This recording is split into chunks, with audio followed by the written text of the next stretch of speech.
back-to-back champions, and all hope is lost for the rest of the NFL, because I'm telling you, if they did it this year, whew, we're in for a run. It is time for Sunday Night Blitz. He's Frank Schwab. I'm Jason Fitz. It's Sunday Night Blitz with Schwabi and Fitz. The Schwabi and the Fitz. Like, what are we still workshopping? We got an off-season Frank work on and Fitz this. was good, but Schwabi and the Fitz still seems like really good. Our superhero name. I am wildly envious of you. You were in Allegiant Stadium. As we sit here right now, we are at the Venetian Resort, Las Vegas, about 20 floors above the Yahoo Sports book in all of its glory. I watched some down there. It was a madhouse. You were at Allegiant Stadium, seeing it, feeling it, and the Chiefs are back-to-back Super Bowl champions, Frank. Like, this game was kind of like Brock Purdy's entire playoff run. There were moments where it just looked pitiful, and then all of a sudden it was a delight, right? Like, it was a close game at the end, which we make an all-time game, but for only the second time ever, we have overtime in a Super Bowl, and there was just this sense. You tell me if you felt it in the stadium, but those of us sitting in this beautiful suite watching it kept saying, man, Mahomes is going to find a way. And as we walked through that game, it's exactly what happened. How many times did you hear this week, just talking to people, whether it was people in the business, people just about that just said, I'm not betting against Patrick Mahomes. He's going to find a way to win it. And then exactly when I'll tell you something, being in the stadium, I noticed this, that when Brock Purdy threw incomplete on third down in overtime, this 49ers field goal unit took a couple steps out and it kind of paused. It wasn't like field goal.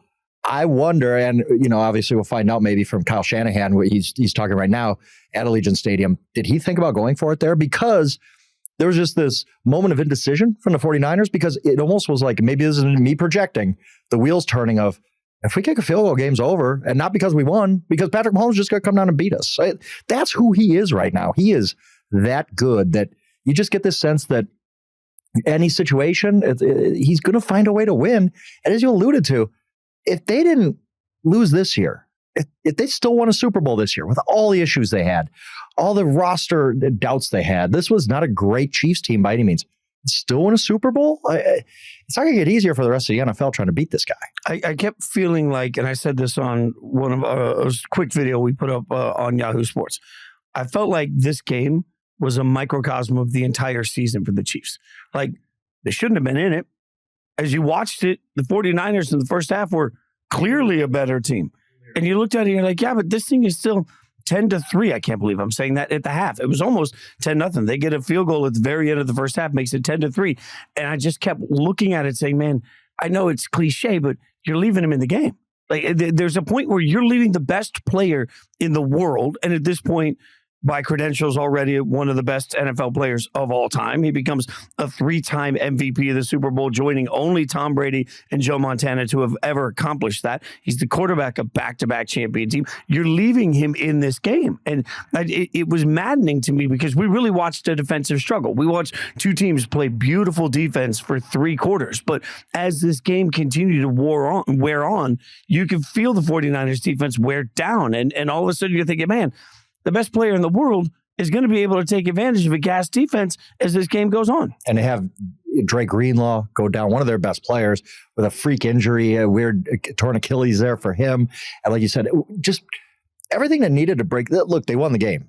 Great. Not taking anything away, but they had some breaks in this game. Christian McCaffrey, who has lost 4 fumbles in his regular season career on 1,800 touches, loses a fumble on the first drive. Like, that doesn't happen very often. A punt bounces off a 49ers player's foot. Like, how often is that? You can't script that kind of stuff. They get that fumble. They're the extra point blocked. You don't see that ever happen. They did it, and good for them, but every break they needed to stay in this game, they got it. Like you said, I thought, okay, the 49ers are out playing them. I'm riding up there. And I'm like, I just flashed back to last year's Super Bowl. I was like, I wrote this exact same halftime story last year. Just I'm like, pull this up, swing it over. There we go. I'm like, oh my God, the Eagles are dominating them. They're down 24-14. This is the same. It was lower scoring, but the same thing where you're like, yeah, the one team is outplayed the other, but then in the second half, it just flips because Patrick Mahomes just gets on a roll and gets hot. I know I've said this stat 100 times. I will remind everybody that in his entire career, playoffs and regular season combined, Patrick Mahomes has lost a total of 4 games by more than 8 points. 4 in his entire career. So the reason I thought the Chiefs would win this game is because he never gets blown out. And now you're telling me I got to bet against Patrick Mahomes in a close Super Bowl. As the game wore on, I just kept feeling that same way. Like, the Chiefs have figured out somehow, some way, how to get proximity. Like they're just going to keep things close enough in the game that it leaves Mahomes a chance. And I want to give Mecole Hardman a little bit of credit here too, because I mean, he gets the game-winning touchdown catch on a beautiful little design, leaves him wide open. But man, the wide receiver group has been much maligned for the Chiefs this year. And then when they needed it, he's the one that came up with the play. MVS too. Yep. Talked about it on Thursday. I called out MVS. He scores a touchdown. One very quick story, because I don't want to forget to tell this.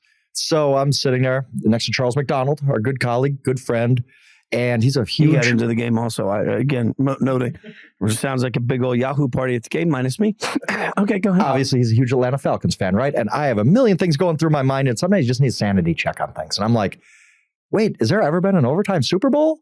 He just glared at me, and I'm like, why won't you answer the question? He's like, yeah, there's been one. I'm like, oh, the Falcons 28-3. I unintentionally trolled him, but yes, it was kind of awesome to see an overtime Super Bowl again. Like you want, like you script the NFL script writers, right? You're like, let's give an overtime Super Bowl. Let's give Patrick Mahomes down 3, one shot to go in the game, going all the way down.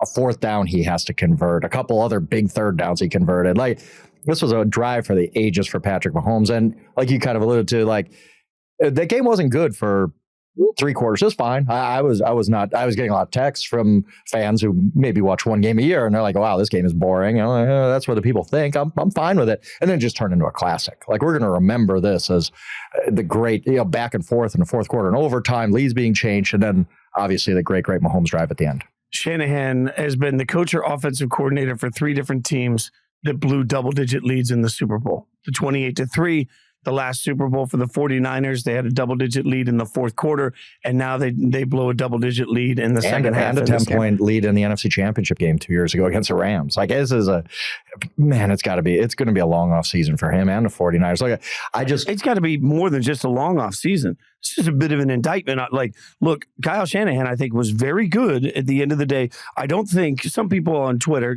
everybody wants to say, well, he shrunk in the moment. I thought his play calling was pretty aggressive for the most part. It's a 4th down. 4th down. 100%. I was shocked. Were you shocked by that? I was because he's not that guy. Like, if it was Dan Campbell, okay, he's going for it. I was like, whoa, they're passing on a really short field goal to go for it here. Wow. And I turned to Charles McDonald. I was like, I don't like this. I don't think this is a good move. Kittle got it, obviously, but yes, I thought this isn't Kyle's fault. They just got beat by Patrick Mahomes. Like, it's just, and again, fluke stuff happens. The punt, fumble, and the blocked extra point, which you're not going to see very often. That's not on Kyle Shanahan. But yet, yes, his resume is, that's kind of the first line of it, right? That he's always blown leads. So there's one thing about this game that came down to Kyle Shanahan that everyone's questioning. And that one thing was the decision at the beginning of overtime. Now, I think a lot of America learned tonight that the overtime rules in the playoffs are different and the Super Bowl is different, right? We're used to, if you get a touchdown, game's over. We know that. So that's what we're used to. But as we learned today, in the Super Bowl, no matter what, both teams are going to get the opportunity to get the ball.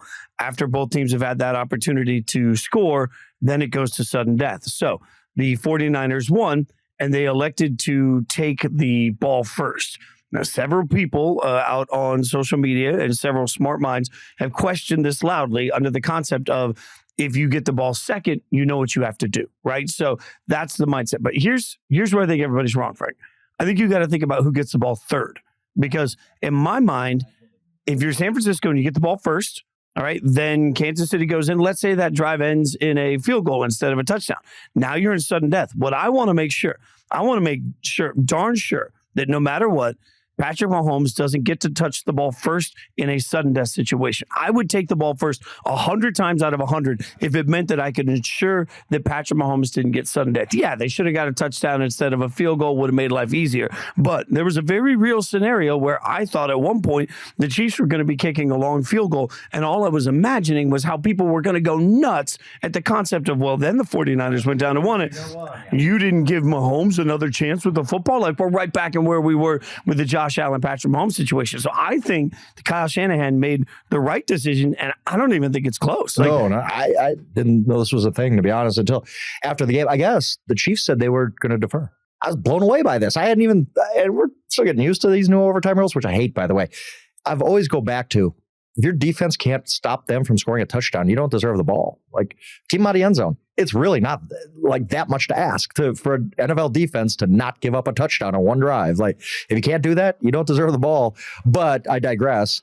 I guess the Chiefs were going to defer, and that's the same situation where, okay, you even it up, but then the other team gets the ball third and they have an extra possession. Why would you give away an extra possession? That makes no sense to me. So I don't even know why this is a debate. It's a little weird to me. The only caveat I'll say is, if the Chiefs' plan all along is if they score a touchdown, we score a touchdown, we're going for 2.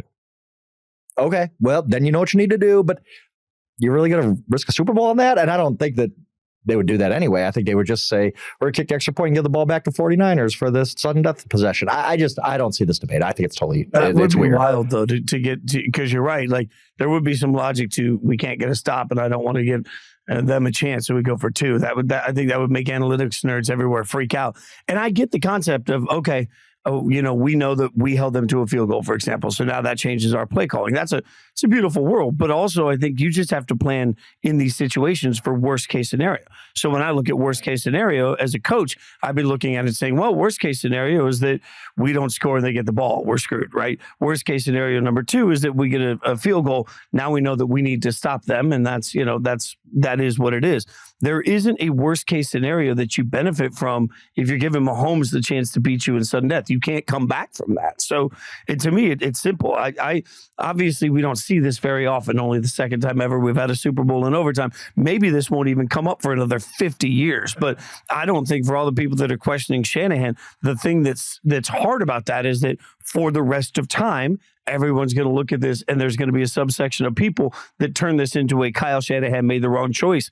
I don't think he did. Yeah, no. And I don't think, look, maybe there's some things you can blame Kyle for 28-3 or the other Super Bowl. 28-3 was his fault. He forgot to run the football. I mean, this was just, you just lost a game to a great team, a great dynasty at this point. They are a dynasty now. So I don't put this on Kyle. Yeah, he lost, but that happens. You're playing Patrick Mahomes and Andy Reid. Somebody's got to lose. So now let's dive into why the entire league is screwed. Because when you look across the board, this was not supposed to be it for the Chiefs. Like, when you start talking about the fact that they had to play in the divisional round, right? And then they had to go on the road by DVOA, which is a metric that shows the value of what you're playing. This is the toughest schedule any Super Bowl winning team has ever had to face in the playoffs. They did that with arguably one of the worst rosters they've had as a team in a very long time. And in a year, this is alarming, where Patrick Mahomes had a salary cap hit of $37 million, the highest salary cap hit of any player in the NFL this year. So the guy that cost you the money, you're not supposed to be able to win if quarterback costs you money. So quarterback costs you money. Roster not very good. Wide receivers can't seem to figure out how to catch the ball. Your offensive line wasn't consistent, and you were missing one of your best offensive linemen in this game.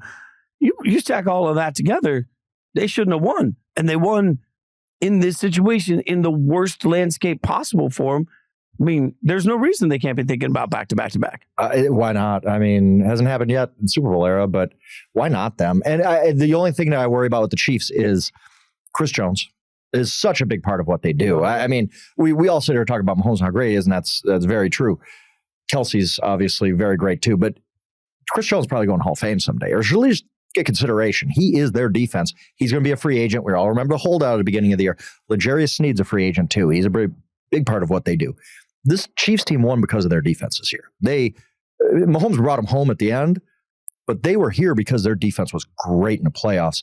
Does their defense take a step back without Chris Jones? If they can't, look, there's a reason he was holding out. This is not going to be an easy thing for them to re-sign him, or Sneed even. Sneed's going to get a lot of attention on the open market. So we'll see what happens with those two key pieces, but they're in good shape with the salary cap.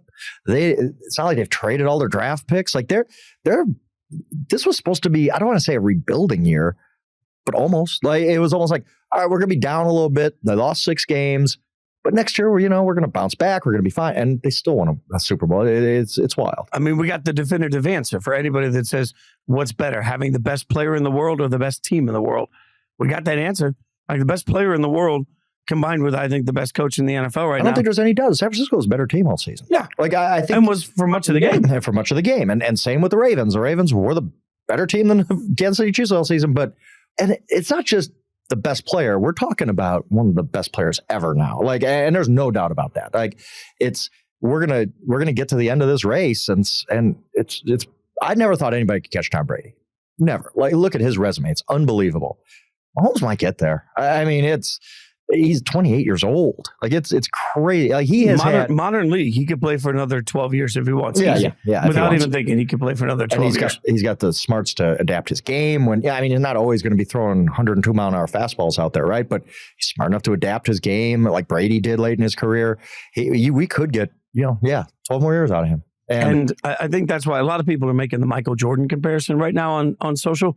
I think that's kind of fair, because at some point, what you see here is just, no matter what's around him, it's not even he elevates what's around him. He just finds a way to win no matter what. Like, it is that moment where, you got the ball in his hands with 12 seconds left, and he's going to find a way to make a play. Right. It's crazy. And I thought the same thing last year. There's a lot of parallels between last year's Super Bowl, this year's Super Bowl.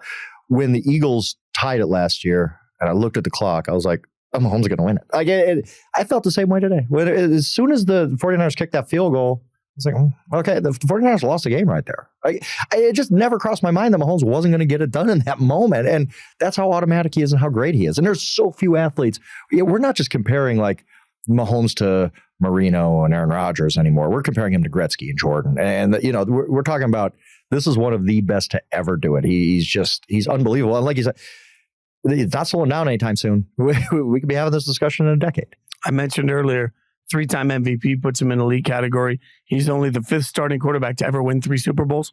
I mean, that's where he is, and he's 28. We got kids coming out in the draft this year that are 24. So he's 4 years older than guys that are going to be picked in the draft, and he's already 3 Super Bowl wins. Like, 3 Super Bowl wins. Like, that's the other part of it. Now, I want to give the defense a little bit more love. Here's a great number, 3.6. That is the yards per carry in this game of Christian McCaffrey. That was the lowest this year of any game where Trent Williams played. So Trent Williams obviously is a substantial part of this, but let's give Spags a little bit of credit. Steve Spagnuolo, the defensive coordinator for the Chiefs. I kept looking at this game saying, okay, they're going to put a bunch of resources to try and slow down McCaffrey. They're going to put resources to Debo, and that means that George Kittle's going to have some opportunity. Even though they've been great this year against tight ends, I thought there was an opportunity there. Kittle was invisible. Like, Kittle was just like, there was nothing there. No reason to even mention. He didn't get his first catch until late in the game on the 4th down. That was quite literally his first catch of the game. I thought he had one before and that. Okay, so wow. You start talking about the defensive game plan for the Chiefs. Like, Chris Jones was in Purdy's face so much that Purdy had no choice but to constantly adjust, right? Like, so he was disruptive. And in the meantime, nobody was getting open behind him. Like, I thought the Chiefs defense really showed out in this. Yeah, no, they were great. And did you think, I thought Purdy played well. Yeah, he came up with some, this was, if you're going to go into this game, you have all the storylines in your head and you're thinking, oh, if Purdy's going to fall apart, that's why they're going to lose. But no, that wasn't the case. I thought he played pretty well. I thought the beginning of the overtime drive was the only time that I yes, that's one time. But then they got bailed out. They got bailed out by the McDuffie play. Exactly. He almost threw the pick on the first, and then the next pass was equally terrible. And I was like, oh, okay. What do you think of that? So many things happen. As I was coming over here from Allegiant to Venetian, I'm trying to remember the game, and there's so many things that you're just so amped up that you forget. And we haven't even talked about, if the Trent McDuffie, if 49ers win this game, the Trent McDuffie penalty is all we're talking about. What'd you think of that call? I thought it was okay. They showed it on the replay. And it was clearly holding. Yeah, but they just hadn't called anything like that all game. And that's where, it's just like last year. I will say Roger Goodell was testy when he was asked at his press conference about officiating. And he made the point that, a call was right and everybody yelled about it. And that's the problem. Is this not a perfect example of that? I thought the officials did a really good job of staying out of the way the whole game. They were good. Right? They were good. I thought they were letting them play, nothing too egregious. It all seemed fine. And then I see social media immediately say, oh, you haven't called anything all game, and now you're going to call that? Like it's just damned if you do and damned if you don't with this situation, right? Because realistically, what else are they supposed to do? I thought it was a pretty clear call. I know they've been letting them play, but I thought it was a pretty clear call. I thought Bradbury was a clear call. I mean, what happened last year, not to relive that Super Bowl, but I wasn't listening to Greg Olson. Greg Olson, it was great, freaked out about the call. He's like, how do you call that? How do you call that? And I think that, because I didn't hear that audio, I was like, yeah, it's a penalty. Even Bradbury afterwards said, yeah, I held him. Whatever. But same thing where I looked and I was like, I don't love that we're going to have to be dealing with this controversy maybe, but he clearly held Juwan Jennings and knocked him off his route. Does that also kill any conspiracy theories about the refs helping the Chiefs? Right. Like, yes, that was I just kept watching it. And the number of times fans are like, oh, the NFL is going to bail out the Chiefs again. They don't have to, right? Mahomes does that for him. And I watched that and I was like, this is an example. Like sometimes it breaks your way, sometimes it doesn't. I think as you looked at that drive, it was really incredible to me, the 49ers offense in overtime, that first drive. You saw guys laying on the ground, like Juice was done, right? McCaffrey was done. They'd lay on the ground and then somehow pop up and then boop, boop, boop, 2 seconds later, making a great play. Like what you saw, I really felt like going into overtime was one team just hanging on by a thread. And it felt like at the end of a heavyweight fight where you're up against the ropes and you're like, oh God, somehow, the corner tells you there's only 10 seconds left. Can you get the last punch in? That's what it felt like they were doing. And the fact that last punch, I mean, they had that play. They had the touchdown where they wanted it, but it got disrupted. Purdy couldn't get the ball out there. Would have been a touchdown. Couldn't get it there. That one play is the reason that we're sitting here right now and we didn't get double overtime. You know? So many plays. So many plays you can go through. By the way, we talked about Kyle Shanahan as play calling. The highlight of the first half, that Juwan Jennings call is unbelievable. I didn't realize Joey Galino, our great NFL editor, he hits me up. He's like, yeah, Juwan Jennings was a highly recruited quarterback coming out of high school. And how the gall of Kyle Shanahan to be like, you know what? I know this guy can throw the ball. He has never done it in an NFL game. You know when we're going to break this play out? With 115 million people watching, you're going to throw the ball, Juwan Jennings. And I thought it was awesome. I thought, again, these are these like alternate conversations we're having at the 49ers win this game. Like we're talking about Juwan Jennings had made 3 huge plays in this game, including catching a touchdown, one on he was a drive. Star. He was really, I've always liked him as a player. We're talking about Kyle Shanahan. Great guts on that call and the 4th down. Like it just stinks that one of these teams had to lose. I don't feel like some Super Bowls you come out of it and you say they blew it. The Falcons, I hate to say it. Sorry, Charles. I hate to say it. I don't feel like the 49ers lost this game. Like she's beat them. But I don't come out of this saying, wow, the 49ers screwed this up and that up. They just got beat by the greatest player of our generation. I did love that play particularly, though, because I had Christian McCaffrey first touchdown. Nicely done. It was nice that he threw that. Thank you very much. I appreciate that. Made back some of what I gave to Vegas at the craps table. We won't talk about that. Yeah, it's fine. So we can expense that, right? I think that seems fair. Get a receipt down there later. That'd be amazing. After the last roll of the dice, and you just looked at the pit boss, and you're like, get a receipt. All right. So back to back, we mentioned it with the possibility of back to back. Kelsey made it clear after the game as he sat at the mic that 2's good, but 3's the goal. So like all of the Kelsey's going to walk away conversation, I think kind of takes a back seat right in that moment. Kelsey, by the way, first half non-existent, second half delightful from him. He did a great job limiting him in the first half, and then he just became Travis Kelce, almost like a Patrick Mahomes, where you're not keeping this guy down forever.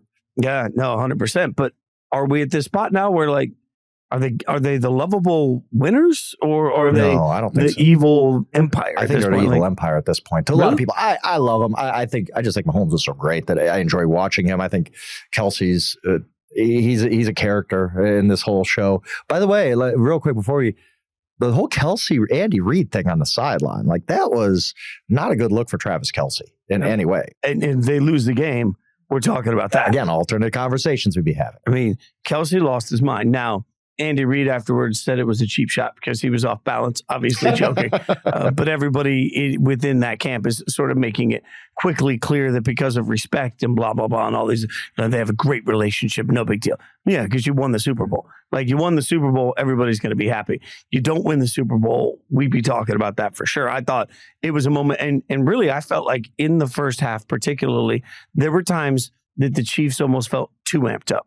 Like it just felt like they were not tight, but like so emotional that it was playing too hard for them. Like we saw that with a couple of penalties. Like you could see that, and with Kelsey's reaction, I almost felt like they were over emotional, like over ramped up in the beginning of the game, and then as it settled down, they settled. Like second half, they came out and they were much more Chief like. Yeah, it definitely looked more like them. Chiefly? We'll go chiefly. Chiefly? I think that people started to hate them last season. I really do. I mean, they became this team that it just happens. Look, they can be a likable team. If you win too much, people get sick of it because there's one of the Chiefs and there's 31 of the other teams' fan bases, right? And the other 31 are like, we don't want to see the Chiefs in the Super Bowl anymore. And I think that's just going to continue to grow. And it's a stamp of honor, right? Like, they don't hate nobodies. They don't boo nobodies. So I think people are starting to turn against the Chiefs and the whole conspiracy about the NFL rigs games for them, which is totally not true because we've seen calls go against the Chiefs. Also, if they're going to rig games, wouldn't they rig them for like a market that actually like has a lot of fans? Yeah. I mean, the Giants might be good someday if the NFL's TV market, right? Yeah. I mean, if I'm in the NFL front offices, like I'm out there in New York, I'm like, hey guys, let's write the script. Let's make sure we favor one team right now. Kansas City? Silly. Like, what are we doing? Like, you don't think it would be, I don't know, the Chargers or the Rams? Like, you make those super rich owners like the Cowboys, most popular team in the NFL by numbers, metrics all across the board is definitely the Cowboys. So you wouldn't put the Cowboys in the Super Bowl every year? Because like that seems like that would be good for money. But I will say congratulations to the Chiefs for winning a Super Bowl, and now you are one of those. You're hated by everybody. Nobody wants to see the Chiefs win 3 in a row. Well, Chiefs fans obviously do, but I think that honeymoon period of like, wow, Mahomes is so fun and cool and awesome, and now it's just nope, we don't want to see them win anymore. They're the 1996 to whenever Yankees. Like nobody wanted to see them win anymore. That's where the Chiefs are. Hey, it's great to be in that spot, but I don't think they're lovable winners anymore. We'll get into the halftime show, speaking of entertaining, and also one major difference between the Kansas City Chiefs and the New England Patriots dynasty. We'll tell you about it when we come back. All right, you were in Allegiant, so you obviously didn't get to see commercials, which I think is a bit of a fail. Like they should put them on a TV for you guys. Commercials. I thought they were good. I heard they were weird to start. Like everybody was talking about that. Like, what are some of these weird commercials? I don't know. Okay, I didn't watch them. Here's the thing. Like, I mean, haters gonna hate. Like Brett rolled his eyes off camera when we talked about the commercials. I thought the commercials, for the most part, there were some that made me laugh. I thought they were pretty good. Like Temu had a bunch of commercials, and they were all just bad. So, like, just piece of advice, team. Like, maybe instead of spending the money on 18 spots that are all forgettable, like, spend the money on one really good spot. That's just my 2 cents. But I thought, like Arnold Schwarzenegger came out and did a really funny one for State Farm. Like, I thought that one was good. There were several that I actually, the Dunkin' Donuts had one that had Brady in it that I thought was good. Like, I thought the commercials were pretty good. How much did they show of Tay-Tay? I did not see a count. Until the end of the game, I thought Tay-Tay was handled with about the same amount of, over focus as all of the celebrities. Like the Super Bowl's in Vegas. Like, I mean, I didn't need to see Wayne Newton and Carrot Top, but it did, right? Like, so that's just what's going to happen. So I felt like they had some constraint until we got to the very end of the game. Then it was all about that reaction. Then that makes I don't hate it. I think it's fine. I think she's a great part of the season. She's a big part of the story of the season. They did show her, they in video board at Allegiant, they show celebrities, Gordon Ramsay's here or whatever.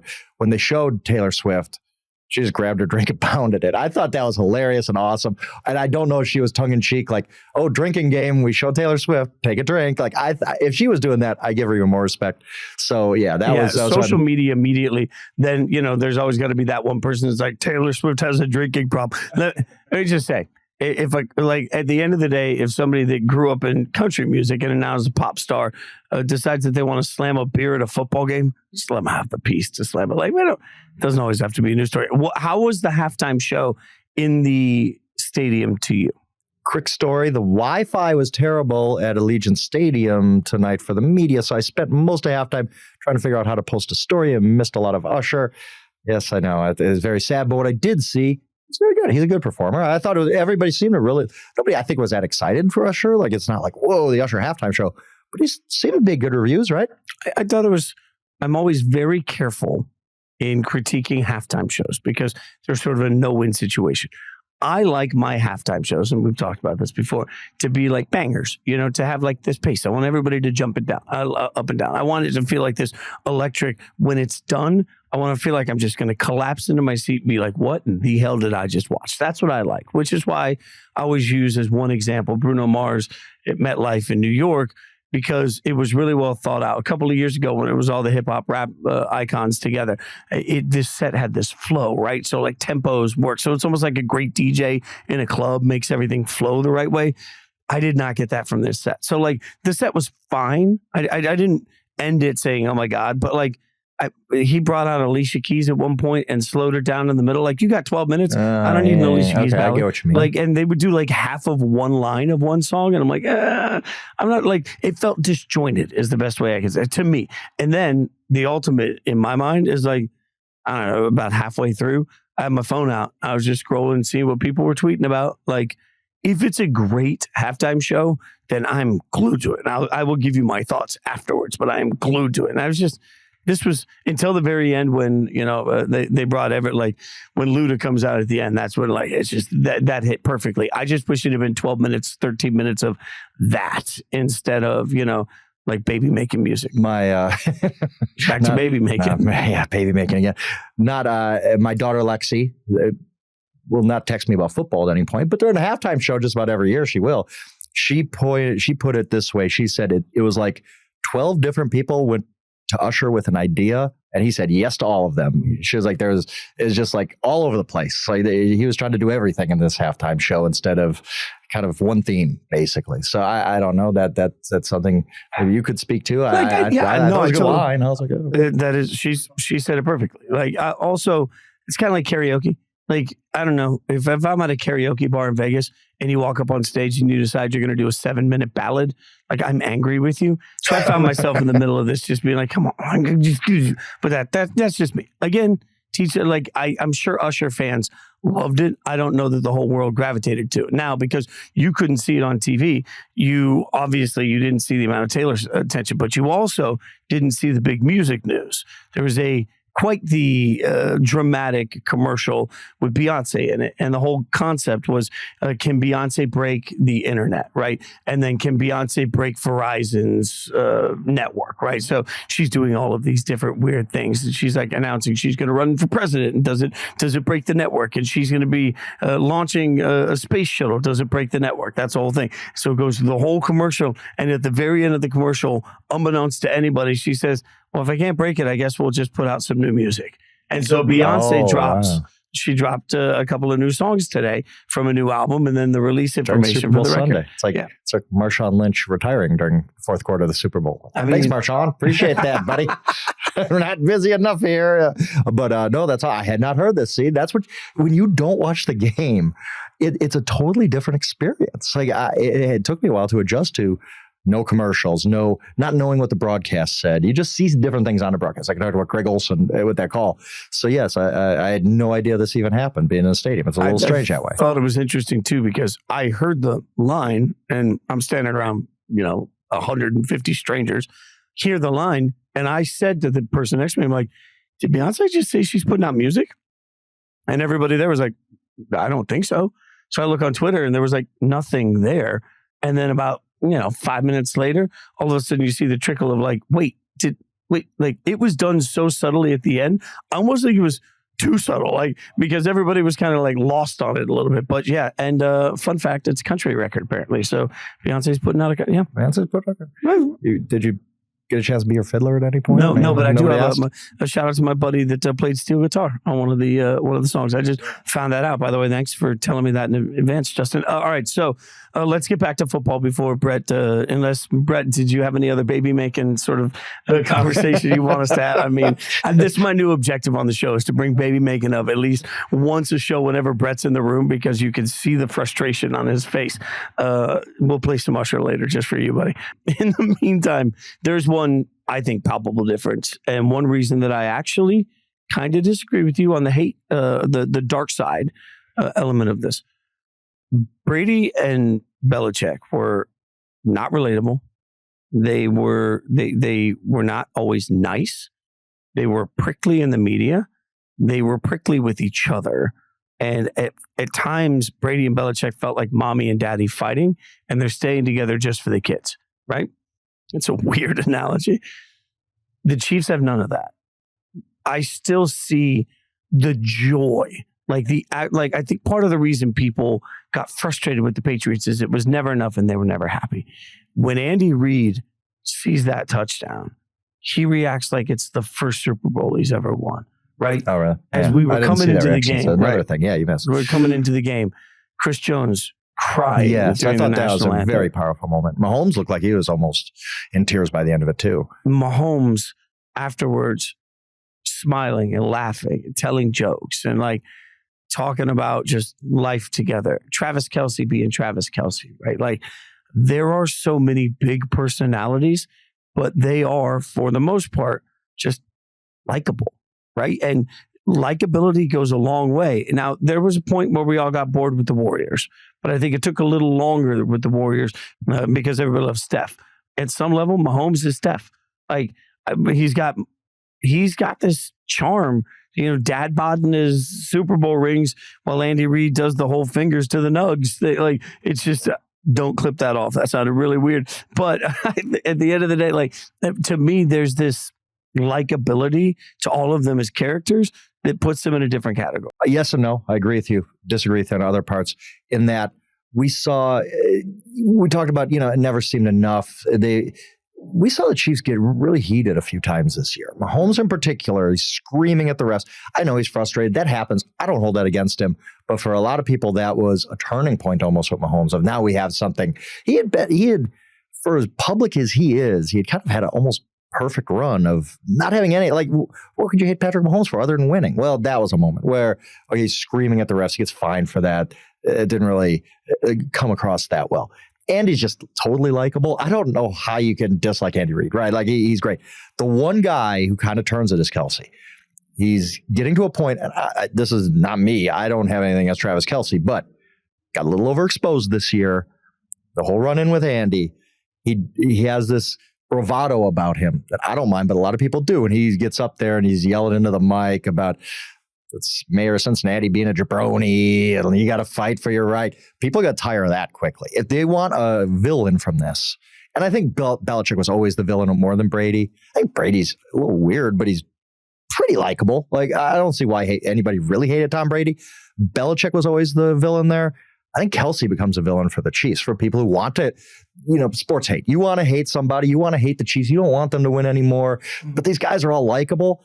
Travis Kelce, I could see how somebody would not like Travis Kelce, even though I don't have a particular problem with him. He's the Rock. He's the Rock WWE. At the peak of the WWE Rock era, you loved him, you hated him, but you watched him. That's Kelce at this point. I do think Kelce needs, and maybe this could be, Taylor, he needs one friend in his life that can tell him he's tone deaf. You just look, dude, you can't sing. I mean, you're a great football player. You cannot sing at all. But I think that the shtick, you're right. The shtick, the whole Kelce he's leaning into it thing. He's starting to lean into being a heel. He's 100%. And to your point, I'll say in fairness, if this game ends in a loss, we are probably talking about the blow up, and we're talking about, the whining about the calls that has become part of what every quarterback, Mahomes, somebody farts next to Mahomes and he's looking at I can't tell you officially, but yeah, I mean, so I do think that there is a point there that, that wore thin in the middle of the season. Also, though, to that point, we haven't seen the Chiefs be frustrated. Right? Yeah, right. This year that happened. And I think what's frustrating for everything is genuinely, how do you beat this Chiefs team? That's what everybody's starting tomorrow. Every single what Harbaugh is sitting down right now doing is saying, how do we beat Mahomes? What Antonio Pierce is doing is saying, how do we beat Mahomes? What Sean Payton is doing is saying, how do we beat Mahomes? And I don't know the answer to that. I can't even tell you what the book is on, because the book was make him be patient, throw underneath. Now he'll do that all day. He's adapted already. He already had a counterpunch ready. I don't know. I don't really know how you beat them either. And the frustrating part for everybody is this is becoming like everybody else's Patrick Ewing.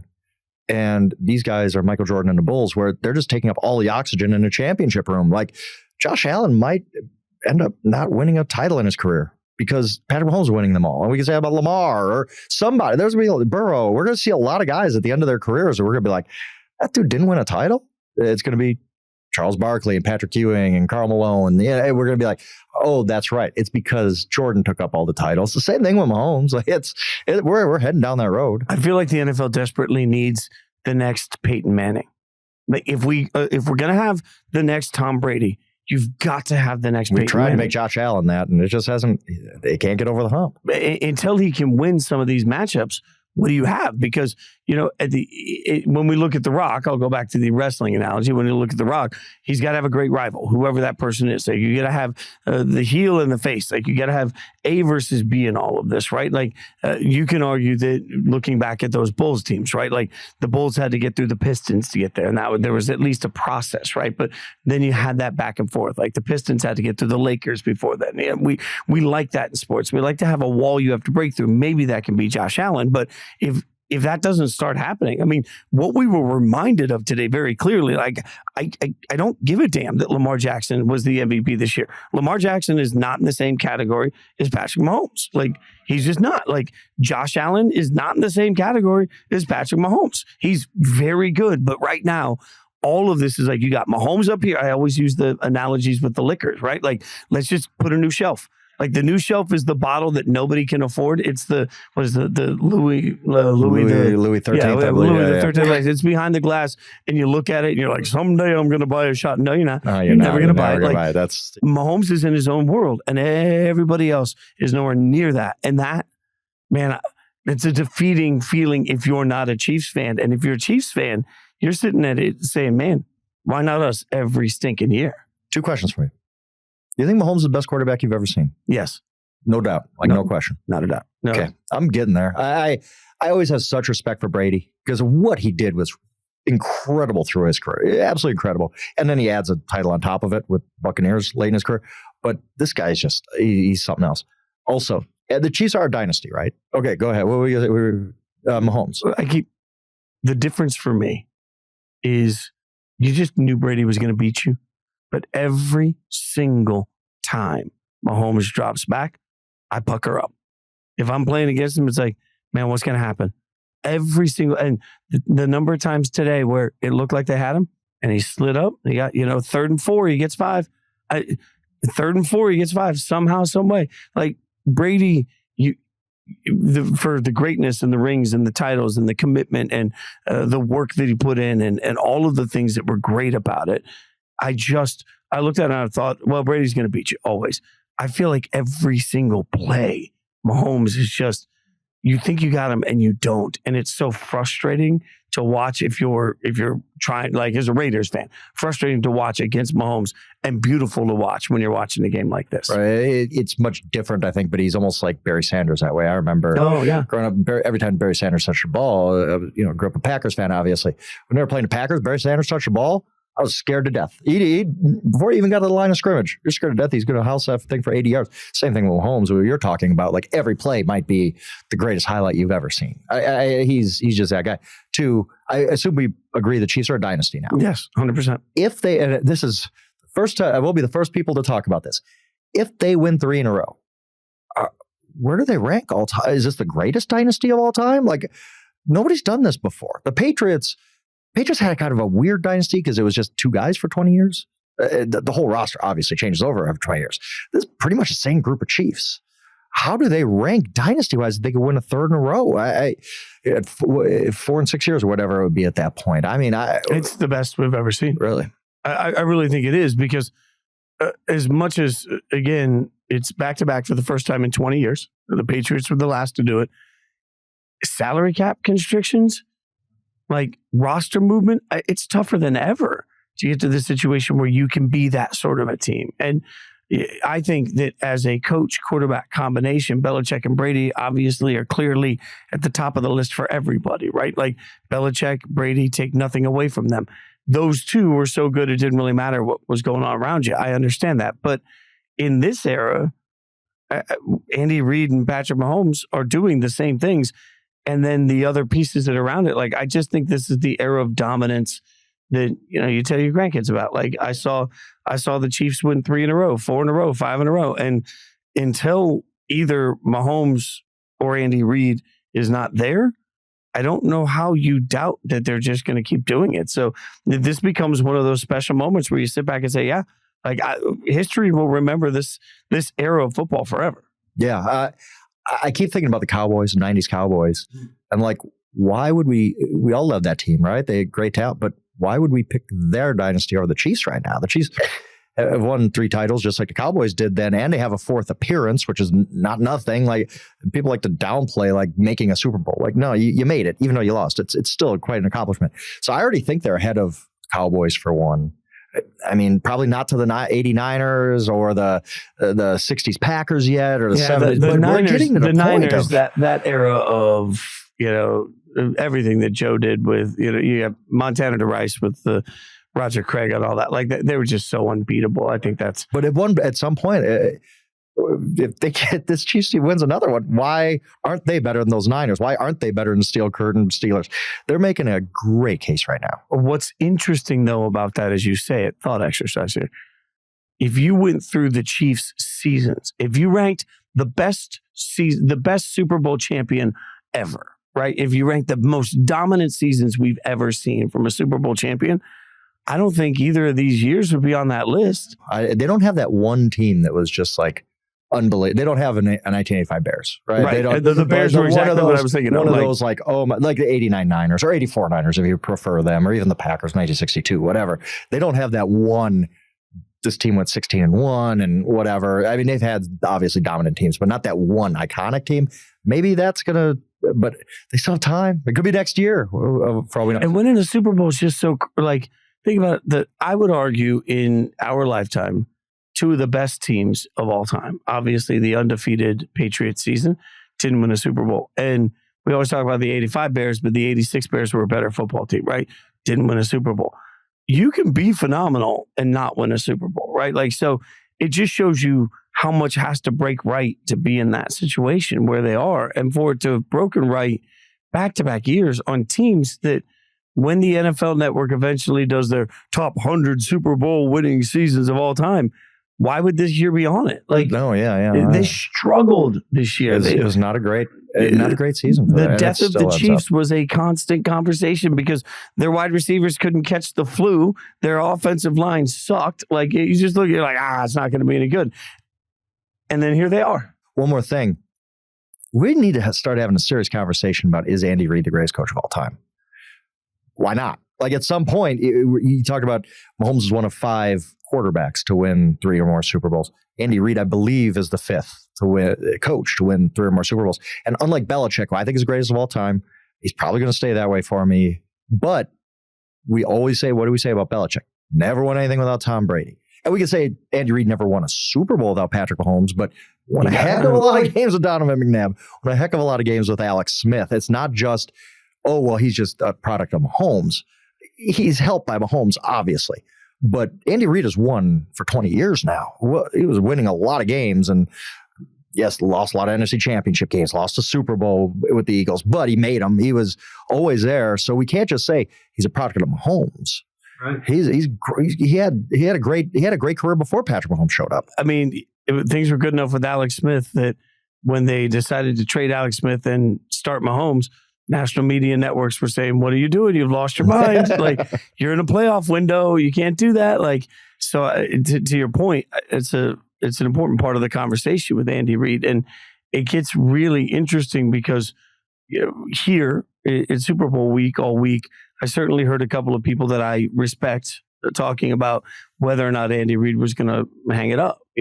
Wins the Super Bowl, is he just going to be like, "I'm out while I'm on top"? Then you watch what they just did. And you think about what's on the table right now for them and the possibility of winning a 3rd straight. I don't know. There's no way you can walk away. I don't think you can. Yeah, you're right. You can't. No, you can't walk away from that because I think, hypothetically, we have a year to talk about this, right? Hypothetically, winning 3 Super Bowls in a row in this era, the salary cap era, I believe would be maybe the greatest accomplishment in sports. There's a reason no team has ever won 3 Super Bowls in a row, 3 NFL championships in a row. There was a pre-Super Bowl NFL. Nobody remembers it. Nobody cares. But 3 Super Bowls in a row, especially in this era with the salary cap, like that should be impossible. The deck is stacked against you every single year. if they can win 3 in a row, you're right. That's why Kelsey, even if he had thoughts of, maybe I just hang it up, Andy Reid, maybe I'll hang. No, you're not doing that when you have a chance to go 3 in a row. Like, especially when you know so that, like, special. when you know how hard this season was and you still got it done, that's amazing. So as the week comes to a close, and we've spent the week here in Vegas, you've been around Super Bowls before, at a much more than I have, actually. So, like, I'll defer here your thoughts, like, as you got through the process of Vegas as a Super Bowl host. Did it go well? Like, was it? I thought so, right? Everything you thought it would be and more? I thought it was. I was here for the 2007 NBA All-Star Game. Much less crazy than it was that weekend. I don't know if the prices kept people away or just the Chiefs being here so often, but it wasn't this unbelievable thing. Las Vegas handled it pretty well. It wasn't too big for Las Vegas, obviously. I don't think we expected it to be too big for Las Vegas, but it certainly wasn't. I thought Vegas did great as a Super Bowl host. I think the NFL is getting back here as soon as they can. I think the stadium's beautiful. Obviously, enough hotel rooms for everybody. Everybody had a good time, I think. I mean, we certainly did. I will. I'll give CBS a lot of credit. Things you didn't see. Their opening montage for the city was really incredible, and I thought in the broadcast it was really interesting to see how they incorporated the Sphere and, like, some of the casinos. Like, there are times that I feel like where the Super Bowl is as a viewer is sort of lost. Like, I'm not sure you really know if it's in once Phoenix, you get into really the game. Care. You're like, okay, yeah. I don't. But the league was making a real point to make sure that the world was aware this game was in Vegas. And, you know, as somebody that tried to go sit in at a bunch of different places to watch, this city was packed, right? There was a great energy to it. I think it just, as you look at what happened over the course of this game, it's amazing that the first ever Super Bowl in Las Vegas goes to overtime for this moment. Like, there's so many stories that will be told about this game and this week that it's really stunning to me. Yeah, and I think that of all the host cities that I've seen anyway, I haven't covered a New Orleans Super Bowl yet. That's next year. The only time the host became a bigger part of the story was New York. That was a huge part of that. But the host, in being in Vegas, big part of this story, obviously. Nothing I can remember other than that. And I thought, where do you rank this Super Bowl? Like, we don't got to go into it for a half hour, but is this a top 10 Super Bowl for you? This was a really entertaining great game. innings make for great Super Bowls, right? Super Bowls, yeah. So was the game itself, I mean, game itself was okay, right? The first half, 10-3, felt like that was a gift from the gods that we got anything out of that. So, like, context to that, you know, I like points, but I thought it was a very good, you know. Good way to end the season. You hate when a Super Bowl a season ends with a bad Super Bowl. That Patriots Rams Super Bowl, the Jared Goff Super Bowl, it was like, oh, that's it. Now we don't get football for 7 more months. This stinks.